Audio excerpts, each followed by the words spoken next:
Look, I'm not saying I set out to declare war on the Homeowners Association. I'm a reasonable guy. I pay my taxes. I separate my recycling. I pretend to like my brother-in-law's craft beer. But when a woman whose only joy comes from measuring lawn height tells you your son's happiness is out of compliance, you have two choices: comply or get creative. I chose creative. And a lot of rope. It all started, as most suburban conflicts do, with a dream. Not my dream, but my 8-year-old son Leo's. He came to me one Saturday morning, clutching a piece of construction paper with the solemn importance of a diplomat presenting a treaty. On it, rendered in the glorious, physics-defying medium of crayon, was a drawing of our backyard. Specifically, the ancient, sprawling oak tree that stood like a silent guardian near the back fence. And nestled in its branches was a structure that was part castle, part spaceship, and all ambition. "It's a sky castle, Dad," he announced, his voice hushed with reverence. "It needs a telescope to see aliens, and a secret trapdoor." I looked at his drawing, then out the window at the magnificent old oak. I'm a project manager in the soul-crushing world of enterprise software solutions. My days are spent in meetings about synergy and optimizing workflows. I build things you can't see or touch. But here, in my son's eyes, was a request to build something real. Something with splinters and the smell of fresh-cut pine. Something that could host a boy and his imagination. "A sky castle," I repeated, nodding seriously. "You're right. It does need a trapdoor, and a snack pulley. You can't fight aliens on an empty stomach." His face lit up with the kind of pure, unadulterated joy that could power a small city. My wife, Sarah, walked in, coffee mug in hand, and glanced at the drawing. She gave me that look, the one that's one part all, that's sweet and 9 parts. I know exactly where this is going. "Mark," she said, her tone gentle but firm. "You remember what happened when you tried to build that bookshelf, right? It still leans." "That was a load-bearing issue," I said defensively. "This is different. This is for the boy. It's a sacred duty." The next 2 weekends were a blur of glorious, chaotic construction. Our trips to the hardware store became legendary expeditions. Leo would ride in the giant cart like a king on his throne, pointing out essential supplies like candy bars and novelty keychains. I, meanwhile, was trying to remember the difference between a lag bolt and a carriage bolt, nodding intelligently at the bored teenager in the orange apron, who clearly knew more about structural engineering than I ever would. We didn't build a sky castle. We built something better. A sturdy, slightly crooked, 4-walled fort on a platform wedged securely between 2 massive limbs of the oak. It wasn't a masterpiece of carpentry. The walls weren't perfectly plumb, and one of the windows was vaguely trapezoidal, but it was ours. We cut the wood together. I'd make the noisy, important-looking cuts with the circular saw, while Leo would follow behind with a piece of sandpaper, smoothing the edges with the intense focus of a surgeon. He painted a wobbly skull and crossbones on one side, declaring it the official flag of Fort Awesome. We installed a bucket on a rope for the all-important snack pulley. We hammered in a collection of old jar lids to serve as the control panel for his spaceship. From the kitchen window, it was a perfect picture of father-son bliss. It was a monument to childhood, standing proudly in our little slice of suburban heaven. Our particular slice of heaven was called Maple Creek Estates, a name that promised rustic charm and delivered a master-planned community where the color palette ranged from greige to slightly darker greige. Every lawn was a uniform height. Every mailbox was an identical HOA-approved shade of Tuscan bronze. It was peaceful. It was clean. It was crushingly, soul-destroyingly uniform. Our little wooden fort, with its imperfect lines and pirate flag, was a vibrant splash of happy rebellion in a sea of beige, and it was being watched. From the house on the corner, the one with the immaculately manicured rose bushes that looked like they were trimmed with nail scissors, a shadow lurked. Carol, president of the Maple Creek Estates Homeowners Association, a woman who communicated primarily through passive-aggressive newsletter entries and wielded her clipboard like a scepter. We'd see her blinds twitch. Her silhouette would linger for just a moment too long. "She's watching us," Leo would whisper, and we'd both turn and wave with exaggerated cheerfulness. The blinds would snap shut. One afternoon, as we were hauling the final piece of roofing up the rope ladder, Sarah stood on the patio with her arms crossed, a wry smile on her face. "You know," she said, sipping her iced tea, "you've basically built a giant wooden middle finger to the entire concept of this neighborhood." She took a long, slow sip. "You do realize you've awakened the dragon, don't you?" I just grinned, looking up at our magnificent, crooked creation. "Let her breathe fire," I said. "We've got a trapdoor." I had no idea how much fire was coming. The first volley in the Great Tree Fort War was not a volley at all. It was a single, crisp, cream-colored envelope. It wasn't in the mailbox. That would have been too normal, too postal. No, this was taped to our front door with a piece of clear packing tape, positioned precisely at eye level. It had the sterile, menacing aura of a summons. I saw it when I got home from work on Tuesday. "Well, this is official," I muttered, peeling the tape off the freshly painted door, taking a small chip of paint with it. "Of course." "What is it?" Sarah asked as I walked into the kitchen, tossing my keys into the bowl on the counter. "Not sure," I said, examining the envelope. It had no stamp, just my name and address typed in a severe Times New Roman font. "Either we won the lottery or I'm being drafted into the beige paint color committee." I slit it open with a butter knife. The paper inside was thick, expensive, the kind of paper used for bad news. I unfolded it and began to read aloud in my most dramatic, booming voice. "Dear Mr. Stanton," I began, "it has come to the attention of the Maple Creek Estates Homeowners Association Architectural Review Committee." I paused for effect. "That's a lot of capitalized words. This can't be good." Sarah leaned against the counter, already bracing for impact. I continued. "An unapproved, freestanding, auxiliary structure has been erected on your property. This structure is in direct violation of the Maple Creek covenants, conditions, and restrictions, specifically Bylaw 7, Section 4, Paragraph C, regarding outbuildings and temporary constructions."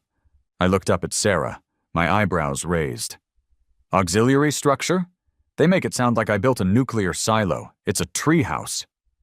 "Keep reading, Atticus Finch," she said dryly. "Furthermore," I read, my voice dripping with disdain, "the presence of said structure creates a significant aesthetic disharmony within the community and negatively impacts the uniform visual landscape that all residents agree to uphold." I scoffed. "Aesthetic disharmony? Carol, my garden gnome has more aesthetic harmony than your beige-on-beige existence." The final paragraph was the kill shot. It stated, in no uncertain terms, that we had 14 days from the date of the notice to completely dismantle and remove the offending structure. Failure to comply would result in an initial fine of $50, followed by a recurring fine of $25 for each day the violation continued. Just then, Leo padded into the kitchen, having heard the commotion. "What's that, Dad?" Before I could hide it, his eyes scanned the paper. He couldn't read all the big words, but he could read the important ones. Tree Fort and remove. His face fell. The triumphant gleam of the fort builder was replaced by the crushing devastation that only an 8-year-old can truly feel. His lower lip began to tremble. They want us to tear down Fort Awesome, he whispered, his voice cracking. And that was it. That was the moment. My mild annoyance at Carol's petty tyranny evaporated, replaced by a cold, righteous fury. I looked from the official letter, with its soulless corporate font, to my son's tear-streaked face. The war was no longer about a pile of wood in a tree. It was about defending a little boy's joy from the crushing gears of bureaucracy. I knelt and looked him in the eyes. "No one," I said, with a gravity I didn't know I possessed, "is tearing down Fort Awesome." I crumpled the letter in my fist. Sarah just closed her eyes and sighed. Here we go. That night, after Leo was asleep, the kitchen table became my war room. My weapon wasn't a sword, it was a highlighter. My enemy wasn't an army. It was a 3-inch thick 3-ring binder with the words Maple Creek Estates Covenants, Conditions, and Restrictions embossed in gold on its faux leather cover. Sarah called it the Tome of Torment. "You're really going to read that whole thing?" she asked, pouring herself a glass of wine. "You know that's how they get you. It's designed to bore you into submission." "Never," I vowed, cracking open the binder. A faint, musty smell of institutional oppression wafted out. I poured myself a healthy glass of whiskey. "I'm going in."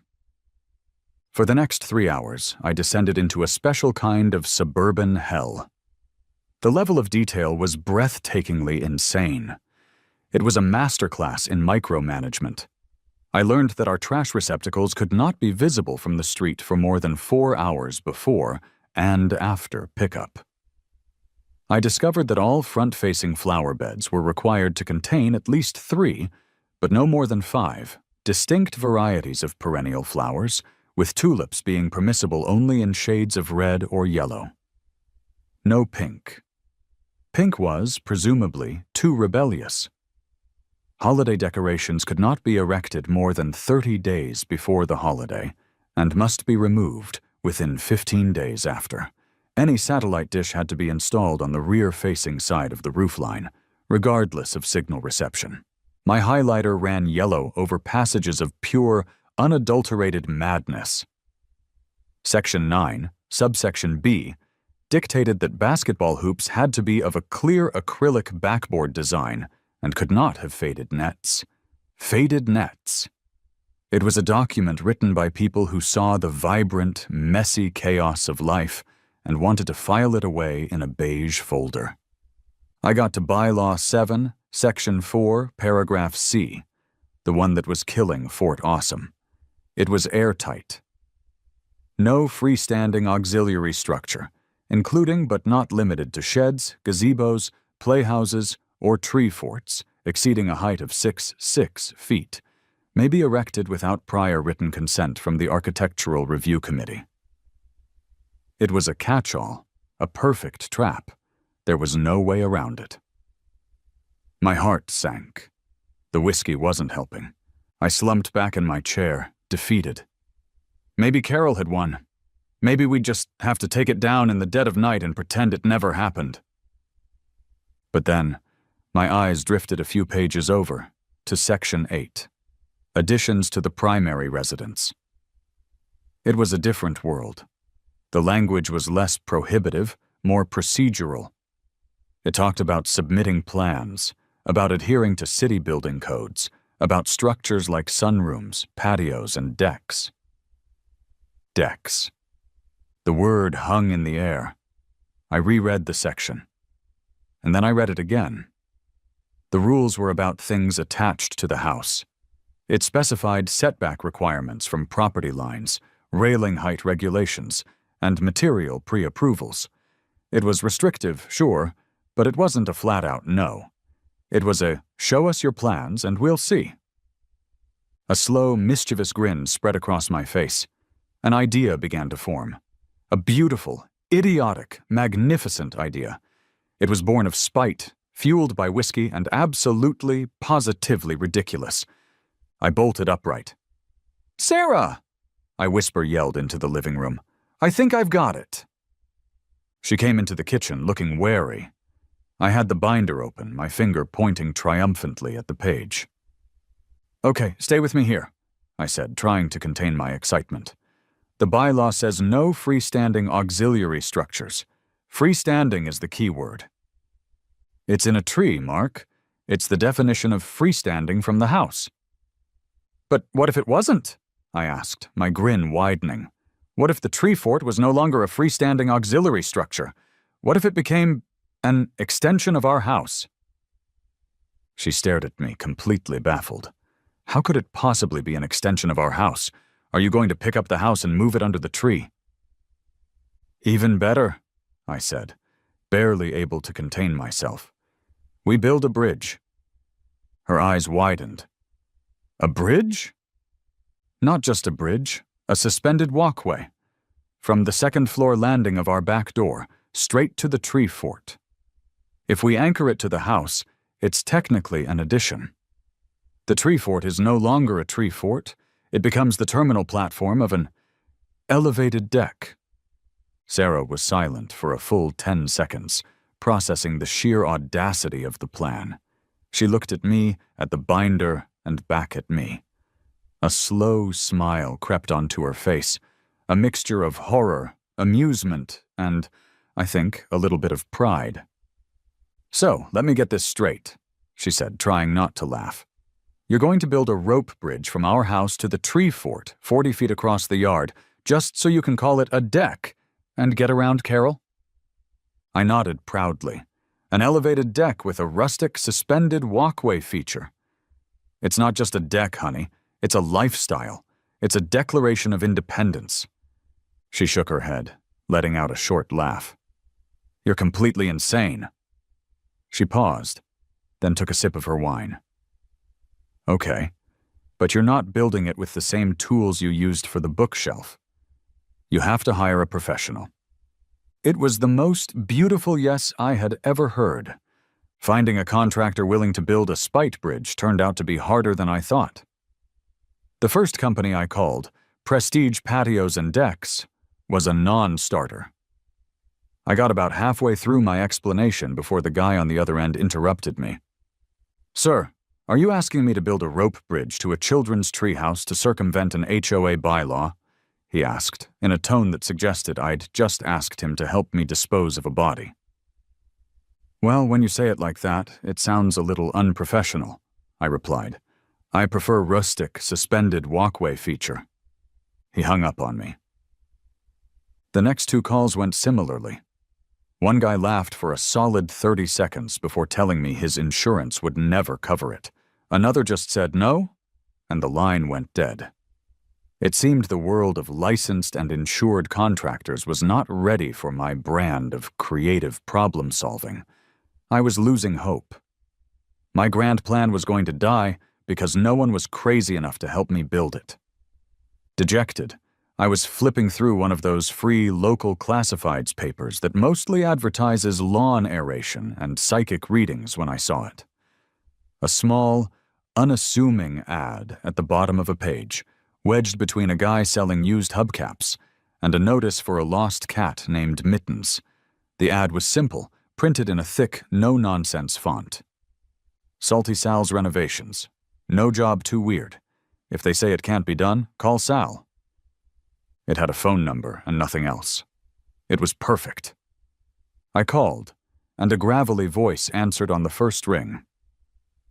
"Sal's." I took a deep breath and launched into my pitch, expecting another rejection. I explained the tree fort, the letter, the bylaw, and my loophole theory about the elevated deck. I finished, and there was a long silence on the other end of the line.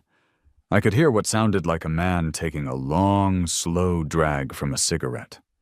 Finally, the gravelly voice spoke. "Let me get this straight. You want to build a 40-foot rope bridge from your house to a tree house just to stick it to the HOA lady?" "That's the essence of it, yes," I said. There was another pause, and then a low, rumbling chuckle that sounded like rocks in a tumble dryer. "I'll be there in an hour," he said, and hung up. An hour later, a beat-up Ford F-150 that looked like it had survived a war rumbled up my driveway. The truck was a patchwork of primer gray and faded blue, and the passenger side door was held shut with a bungee cord. A man who had to be Sal climbed out. He was probably in his late 60s, with a thick, wiry gray beard that had visible traces of sawdust in it. He wore a grease-stained t-shirt that said, "I'm retired, go ask someone else," which I took as a positive sign. He had a tape measure hooked to his belt and a look on his face that said he'd seen it all. He walked into my backyard, took one look at the tree fort, and then turned to me. "So this is the scene of the crime." "The site of the project," I corrected. He grunted, walking a slow circle around the oak tree, his expert eyes scanning every joint and support beam of my amateur handiwork. "Not bad for a desk jockey," he conceded. "It won't fall down tomorrow anyway." Coming from him, it felt like high praise. I invited him inside and laid out my battlefield. The HOA letter, the tome of torment open to the relevant pages, and my napkin sketch of the bridge. He looked at the letter from Carol first, his eyes narrowing as he read the words aesthetic disharmony. He let out a snort of derision. "Aesthetic disharmony," he growled. "That's what they say when they ain't got a real reason. I once had an HOA tell me my truck was too commercially aggressive to be parked in my own driveway. I told them my truck's personality was none of their business." He was the one. He was my guy. He spent the next hour with me poring over the bylaws like a scholar studying ancient texts. He was a savant of spite, a master of malicious compliance. "See, here's their mistake," he said, jabbing a thick finger at the page. "They specify railing height on decks has to be 36 inches, but they don't specify what the railing has to be made of. Rope. Netting. As long as a 4-inch sphere can't pass through it, it's code." He grabbed my napkin sketch and a pencil from behind his ear. "We don't call it a rope bridge. That sounds like a toy. We call it a tensioned cable suspension walkway. We don't have a tree fort. We have a terminus observation platform. We're not building a toy, kid. We're building an addition. We spent the rest of the afternoon drawing up a new plan. It looked professional, almost intimidating. It was filled with official-sounding terms Sal spat out like he was born speaking them. We specified pressure-treated pine for the anchor platform on the house, galvanized steel cables for the main supports of the bridge, and a dual-layer nylon rope netting for the handrails. We drew cross-sections and elevation views. Sal even added a little box for a city permit number, leaving it blank for now. When we were done, we had a single sheet of paper that transformed a crazy idea into a legitimate-looking construction project. Sal leaned back, a look of immense satisfaction on his weathered face. "You want to stick it to Carol over on Elm Street with this?" he asked, a twinkle in his eye. "That's the plan," I confirmed. He slapped his hand on the table. "Kid, I'll do it for half price. This is the Lord's work." We shook on it. The alliance was formed.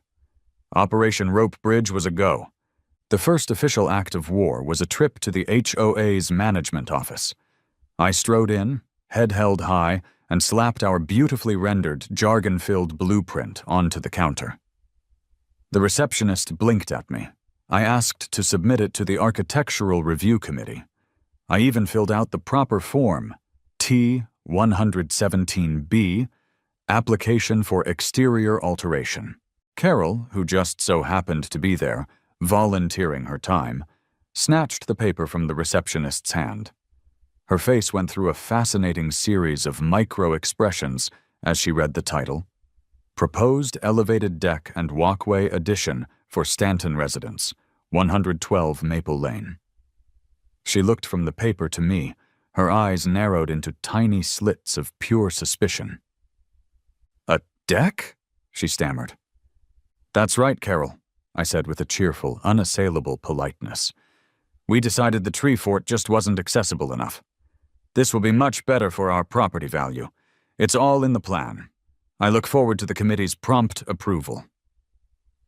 The look on her face, a perfect storm of confusion, rage, and the dawning horror that she was being outmaneuvered, was more satisfying than 1,000 victories.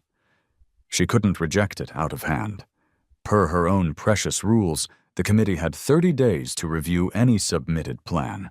I had just bought myself 30 days of construction time.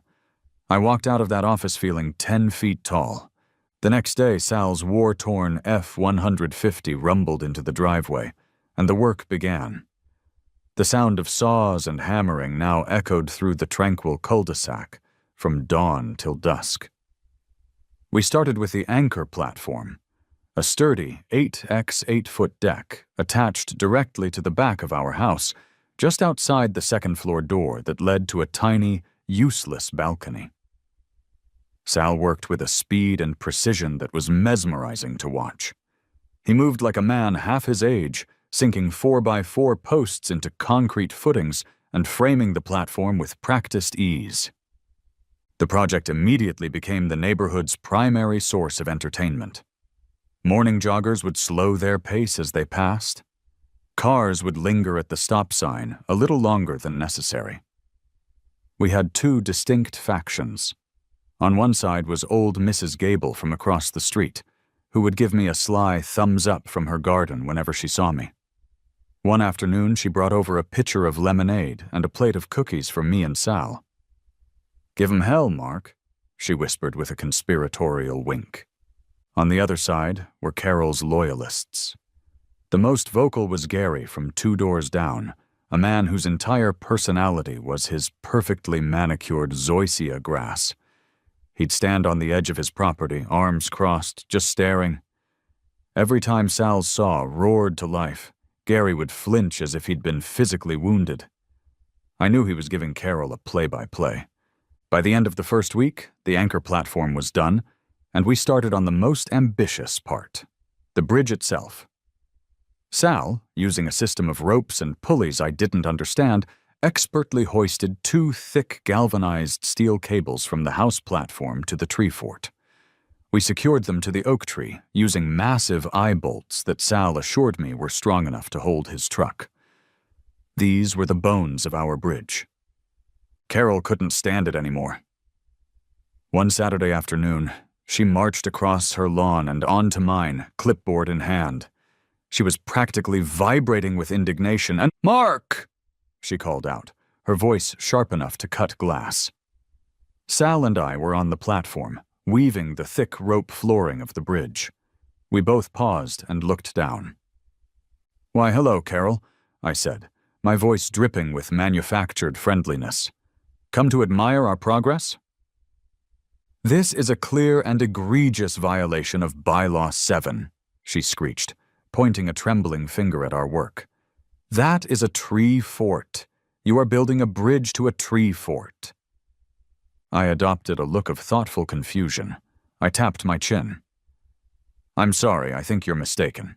As you can see from the plans your committee is currently reviewing, this is the rustic oak integrated terminus of our new elevated deck.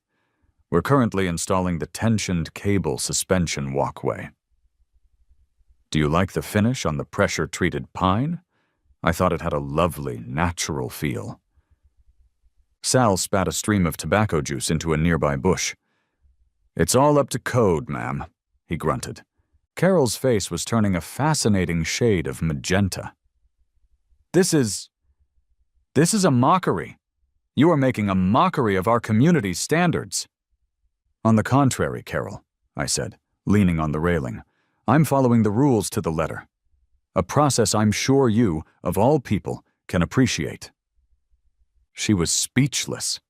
Utterly, incandescently speechless. She just stood there, sputtering like a broken engine, before turning on her heel and marching back to her house. The blinds of Gary's house twitched in solidarity. The bridge took another week. We wove the rope floor, a tight, sturdy net that was surprisingly stable. Then came the handrails, a fine mesh of black nylon safety netting stretched between thick rope uprights. It was ridiculous. It was glorious. It was a 40-foot-long monument to a loophole. Leo was in a state of constant, ecstatic awe. Every day after school, he'd run out and stare up at it. When it was finally done, Sal and I stood back on the lawn to admire our creation. The bridge swayed gently in the breeze, a perfect, absurd link between the beige conformity of the house and the wild freedom of the tree. "You know," Sal said, wiping his hands on a rag, "in 30 years of construction, I ain't never built anything this stupid or this beautiful." I couldn't have agreed more. The dragon had breathed her fire, and we had answered with rope, wood, and pure, unadulterated spite. And we weren't done yet. Carol, having been thoroughly defeated by the power of paperwork and sarcasm, decided to escalate. If the HOA's laws wouldn't stop me, she would turn to a higher power. The municipal government. Or, more specifically, the local police department. I suppose in her mind, what we were doing was so offensive to the natural order of suburbia that it had to be criminal. It was a Thursday afternoon. Sal had just left for the day, and I was on the deck, tightening a few last bolts on the railing. Leo was inside, doing his homework. It was peaceful. And then the peace was shattered by the sight of a police cruiser rolling slowly, purposefully, down our street. It didn't just drive by, it pulled up and parked directly in front of my house. My heart did a little tap dance against my ribs. Okay, this was new. This was a level of escalation I hadn't fully anticipated. I saw Mrs. Gable's curtains twitch. Gary was, of course, already standing on his porch, a smug look on his face. He looked like a man who had just tattled to the teacher and was eagerly awaiting the punishment. 2 officers got out of the car. They were young, professional, and looked like they'd rather be anywhere else. They walked up my driveway with the slow, deliberate gait of people who were being paid by the hour to deal with something stupid. I descended from the deck and met them on the lawn, trying to project an aura of calm, law-abiding citizenship. "Afternoon, officers. Is there a problem?" The taller of the 2, whose name tag read Miller, gestured vaguely towards the backyard. "Sir, we received a call about a construction dispute? Something about an unsafe structure and a public nuisance." "Ah," I said, nodding sagely. "Yes, that would be Carol, over on the corner. Did she mention aesthetic disharmony by any chance?" The other officer, Davis, cracked a tiny, almost imperceptible smile before schooling his features back to neutral. The caller expressed concern that the structure wasn't permitted and posed a danger, Miller said, all business. "Would you mind if we took a look?" "Not at all," I said, leading them through the side gate into the backyard. They stopped and just stared. They looked at the house. They looked at the tree. They looked at the magnificent, ridiculous rope bridge connecting the 2. They looked at each other. I could see Officer Davis fighting a losing battle with a grin. Miller, to his credit, remained professional. He walked over to the base of the anchor platform. He kicked one of the 4x4 posts. It didn't budge. "So, that's a deck?" he asked, pointing up. It was a simple question, but the entire fate of my project seemed to hang on the answer. "Yes, officer," I said, with the confidence of a man who had rehearsed this moment in his head 100 times. "An elevated deck with a suspended walkway. I have the plans right here, if you'd like to see them. Submitted them to the HOA and everything." I produced the rolled-up blueprint from just inside the back door. Miller took it and unrolled it, studying the jargon-filled diagram. Davis peered over his shoulder. "Tensioned cable suspension walkway," Davis read under his breath, and I saw his shoulders shake slightly. He turned away, pretending to examine the oak tree with great interest. "And the HOA is disputing this?" Miller asked, handing the plan back. "The HOA president believes it's an unapproved tree fort," I explained calmly. I maintain that because it is physically anchored to the primary residence, it is legally an addition to the house, and therefore a deck is. It's a matter of architectural classification, really. Miller stared at the bridge again, then back at me. Architectural classification, he repeated deadpan. I saw it then, in his eyes. He got it.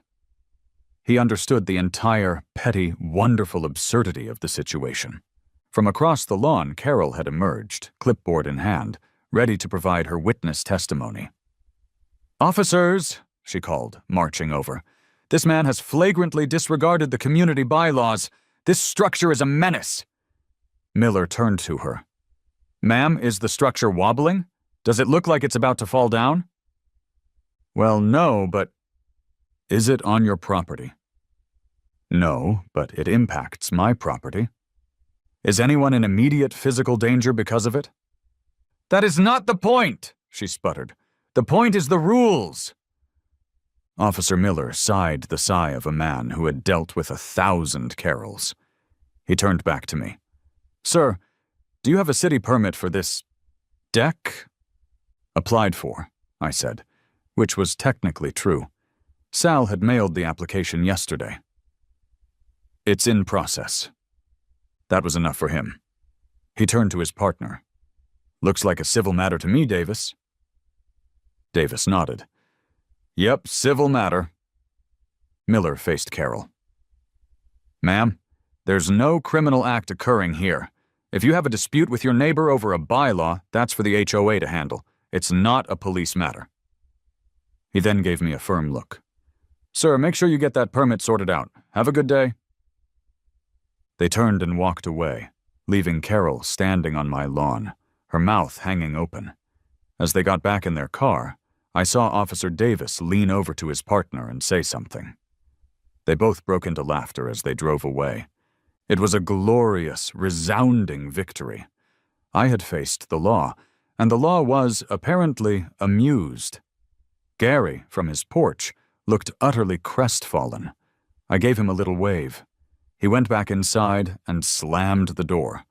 The departure of the police car was not the end. It was merely the end of a chapter. Carol, publicly thwarted and humiliated, retreated to her lair and plotted her final, ultimate revenge. She could no longer rely on the police, so she turned to the one entity more powerful and more feared than any HOA, the City Code Enforcement Office. A week later, 2 letters arrived on the same day. The first was from the HOA. It was a formal rejection of my plan for the elevated deck. The reasoning was a masterwork of bureaucratic nonsense, citing that the terminus platform relies on a non-permanent living foundation, that is, the tree, and was therefore not a true addition. It was accompanied by an order to cease and desist all activity and a bill for the first week of non-compliance fines. The second letter was from the city. It was short and to the point. A formal complaint had been filed regarding unpermitted and potentially unsafe construction at my address. An inspector would be arriving on Friday at 10 a.m. to assess the structure. His name was Mr. Henderson.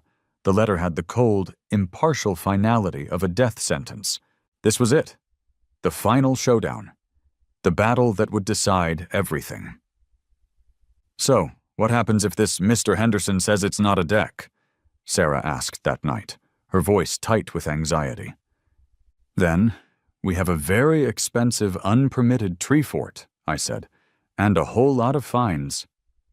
Friday morning arrived with a gray, overcast sky that perfectly matched my mood. Sal came over early, dressed in a clean polo shirt with Sal's Renovations embroidered on it. He looked more professional than I'd ever seen him. He was my legal counsel, my structural expert, and my moral support all rolled into one.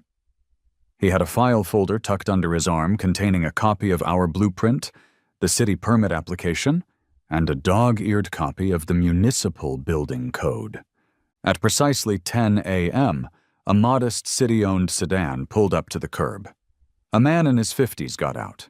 He wore steel-toed boots, khaki pants, and a clipboard. He had a stern, unreadable expression on his face.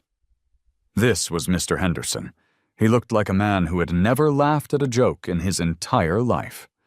And, of course, from across the street, Carol emerged. She had her own clipboard.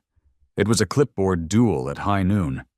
She positioned herself on the edge of my property, a silent, smug observer ready to witness my downfall. "Mr. Henderson?" I said, extending a hand. "Mark Stanton. This is my contractor, Sal." Henderson gave a curt nod, his eyes already scanning the structure that loomed over the backyard. "I've got a complaint here about an unpermitted deck and walkway," he said, his voice a flat monotone. "Let's have a look." For the next 30 minutes, he conducted the most thorough, nerve-wracking inspection I have ever witnessed. He didn't just look, he investigated. He started at the base, checking the concrete footings of the house-side platform. He pulled out a level and placed it on the deck boards. He measured the height of the railings down to the 1/8 of an inch. He took a small 4-inch ball out of his pocket, the infamous sphere from Sal's earlier lesson, and tried to push it through the safety netting of the bridge railing. It wouldn't fit. Sal was magnificent. He shadowed Henderson, answering his terse questions with calm, technical precision. "What are you using for your joist hangers?" Henderson grunted. "Galvanized G90S, rated for exterior use with pressure-treated lumber," Sal replied without missing a beat. "Anchor bolts into the house ledger. 1/2-inch galvanized lags, staggered, 2 per joist bay, straight into the band joist." It was like watching 2 high priests of a secret construction religion speaking in tongues.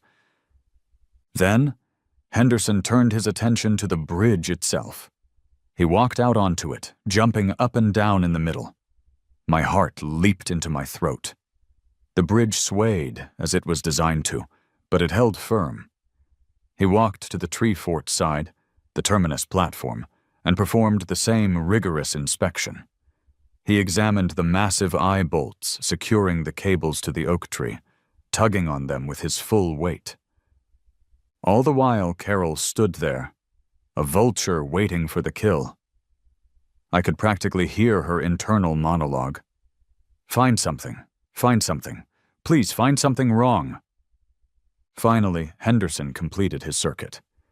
He walked back to the middle of the lawn and stood there, making notes on his clipboard. He was silent for what felt like an eternity. The entire neighborhood seemed to be holding its breath. This was the moment of judgment. He finally looked up, his gaze sweeping from me to Sal to a practically vibrating Carol. "Well," he began, and the world seemed to stop spinning. "It's unconventional. I've never seen anything quite like it." My stomach dropped. "Here it comes. The anchor points to the primary residence are sound," he continued, his voice still a flat monotone. "The railing height is to code. The safety netting meets regulations. The walkway itself is stable for its intended purpose." He paused, clicking his pen. He looked directly at me. "Your contractor used the wrong type of joist hanger on the far platform. Those are for interior use. You need to replace them with stainless steel, and you need to add a second handrail on the staircase leading up to the main platform." He tore a sheet from his clipboard. "That's a correctable violation. Fix it within 30 days and call for a follow-up. It's a $50 administrative fine." I was stunned. A $50 fine, that was it? So it passes inspection?" I stammered. Henderson looked at Carol, who seemed to be turning to stone. "Ma'am, I don't enforce aesthetics. I enforce the city's safety code. As far as the city of Maple Creek is concerned, this structure is a deck." He handed me the citation. "Have a good day." And with that, he turned, walked back to his sedan, and drove away. Carol's face was a priceless artifact of human emotion. Her smug certainty collapsed into disbelief, which then curdled into pure, impotent rage. But it's a tree fort!" she shrieked at my back. "It's attached to a tree!" I turned around, a slow, triumphant grin spreading across my face. I held up the citation. "Not anymore, Carol," I said.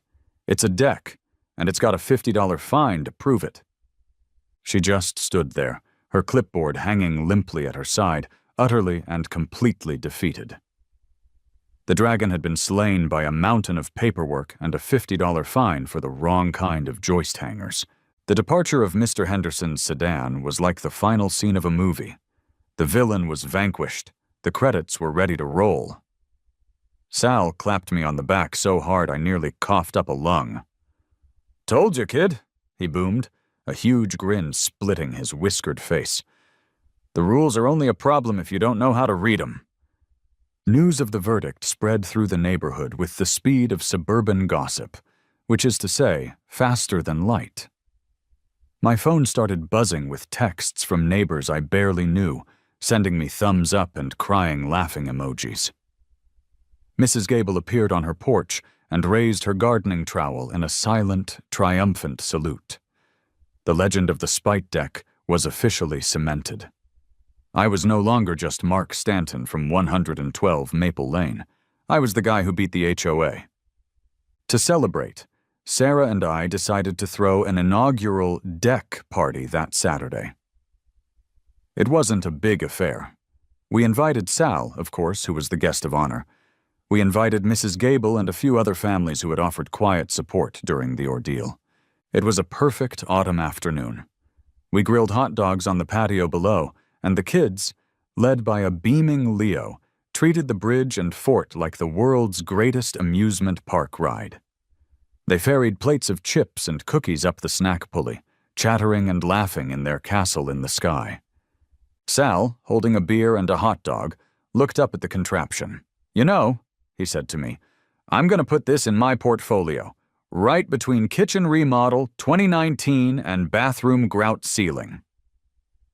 Later, as the sun began to set, painting the sky in shades of orange and purple, the other guests had gone home. Sarah was inside, cleaning up. I was sitting on the edge of the terminus platform, the old tree fort, dangling my feet, when Leo came and sat beside me. For a while, we didn't say anything.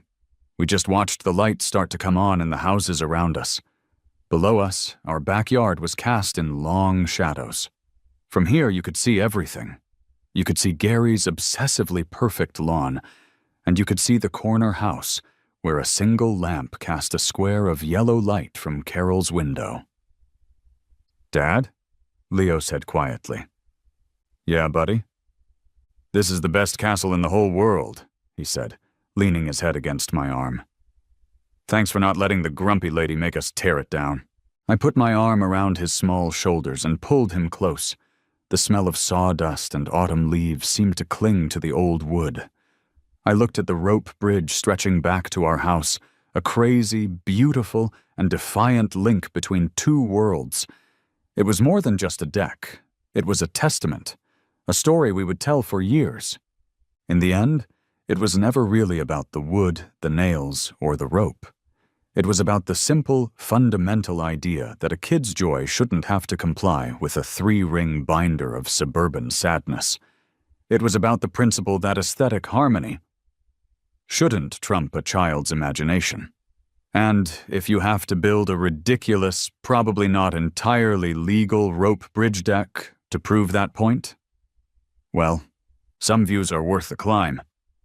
I saw the blinds twitch in Carol's window, a familiar, spidery movement in the twilight. I knew she was watching. I smiled, put my arm around my son, and gave a slow, deliberate wave. This time, I didn't feel angry or defiant. I just felt happy. I was a king, sitting with his prince in our crooked castle in the sky, and all was right with the world.